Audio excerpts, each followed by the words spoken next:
नमस्कार दोस्तों, जिया डिफेंस में आपका स्वागत है। दोस्तों, आईआईटी मंडी ऐसी सामग्री विकसित कर रहा है जो स्टील्थ वाहन बना सकती है। भारतीय प्रौद्योगिकी संस्था मंडी एक ऐसी संरचना सामग्री विकसित करने पर काम कर रहा है जो किसी भी सैन्य वाहन को एक स्टील्थ वाहन में बदल सकती है, जो 90% से अधिक रडार तरंगों को आवृत्तियों की एक विस्तृत श्रृंखला में अवशोषित कर सकता है। जो शोधकर्ताओं का दावा है कि यह काम आ सकता है गुप्त सैन्य अभियान में। दोस्तों, गुप्त मिशन होते हैं उस प्रकार के मिशन में अगर हमारे आर्मर्ड व्हीकल अगर रडार में नज़र आ जाती है तो मिशन फेल होने के चांस रहते हैं। दोस्तों, इस संस्थान ने इस प्रकार के मटेरियल का आविष्कार किया है जो आर्मर्ड व्हीकल पर लगा दिया जाता है और जो रडार से आने वाली तरंगें होती है, इन तरंगों को टकराने के बाद वापस जाती है, तभी रडार में देख पाता है कि कोई आर्मर्ड व्हीकल आ रहा है या एयरक्राफ्ट आ रहा है। पर दोस्तों, इस आर्मर्ड व्हीकल पर इस प्रकार के मटेरियल को लगा दिया जाता है तो ये सारी रडार की तरंगों को अवशोषित कर लेती है और तरंगों को वापस नहीं भेजती।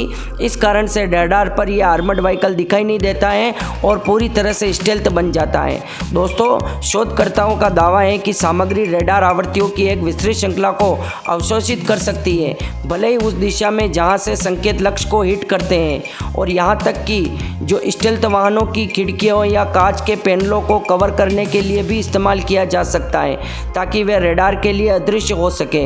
दोस्तों, रडार हस्ताक्षरों को कम करने या समाप्त करने के लिए सामग्री को सैन्य उपकरणों जैसे विमान, जहाजों, अन्य वाहनों पर भी लागू किया जा सकता है।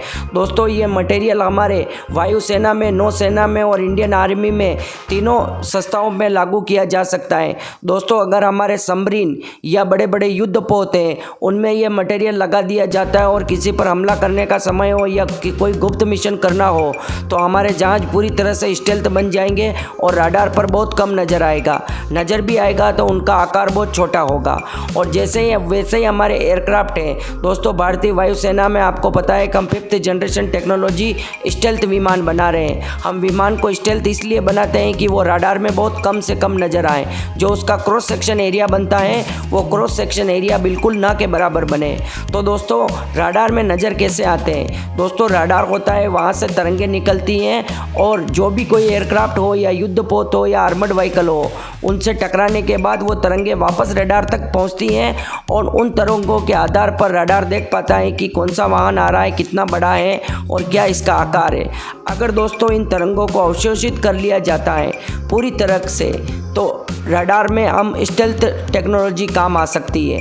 दोस्तों, हम स्टेल्थ फाइटर जेट बनाते हैं, उसमें भी ऐसा ही होता है। फाइटर पूरी तरह से उसका क्रॉस सेक्शन एरिया इस तरह से बनाया जाता है कि तरंगे टकराने के बाद वापस रडार तक ना पहुँचे और नहीं पहुँचने के कारण ही वो टेक्नोलॉजी स्टेल्थ कहलाती है।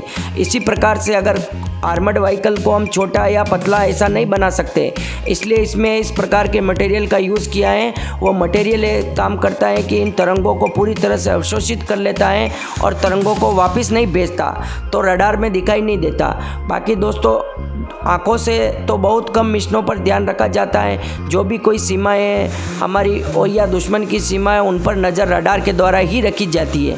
अगर दोस्तों इस प्रकार के मटेरियल का विकास किया जाए तो हमारे को चाइना और पाकिस्तान से लड़ने में आसानी मिलेगी। हम किसी भी मिशन को सफलतापूर्वक कर पाएंगे, चाहे वो वायुसेना का हो, चाहे वो नौसेना का हो या इंडियन आर्मी का हो। इंडियन आर्मी को भी अपने आर्मर्ड व्हीकल, टैंक और ये सब सामग्री लेकर अगर किसी पर हमला करना हो या मिशन को करना हो तो दोस्तों इन टैंकों और आर्मर्ड व्हीकल पर यह मटेरियल लगा दिया जाएगा, जिससे हमारी सारी टेक्नोलॉजी स्टेल्थ हो जाएगी और वायुसेना में भी एयरक्राफ्ट पर लगा दिया जाएगा।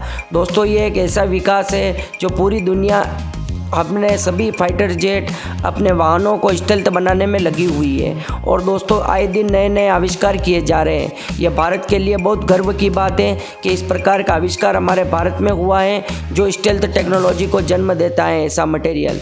दोस्तों, इस मटेरियल को अभी पूरी तरह से चेक कर लिया गया है, इसका परीक्षण किया गया है और अभी भी इस पर परीक्षण जारी है और बहुत सारा काम करके इसको अलग अलग जगह पर यूज़ करने लायक बनाया जाएगा। दोस्तों, आपकी क्या राय है? कमेंट बॉक्स में ज़रूर लिखें। जय हिंद, जय भारत।